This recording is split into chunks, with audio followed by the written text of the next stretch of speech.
Whether the glass is half full. Can I get some more water, please? Another cup or just a bottle of water? That's very British.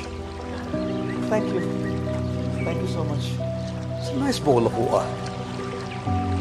Wondering whether the glass is half full or half empty is missing the point, ladies and gentlemen.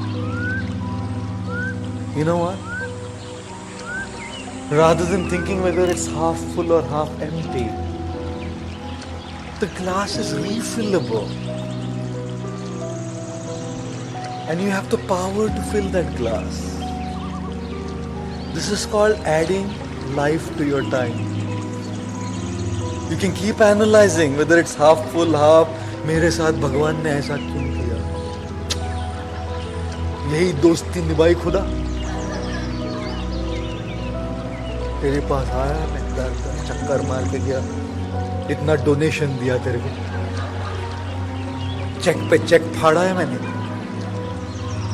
Check पे check फाड़ने के बाद यही दोस्ती निभाई खुदा. Analysis doesn't work. Whether the glass is half full or half empty is absolutely missing the point. The glass is refillable. Fill it. Happiness doesn't happen. You have to make it happen. You can't add more time to your life. You can add more life to the already existing time that you have, ladies and gentlemen.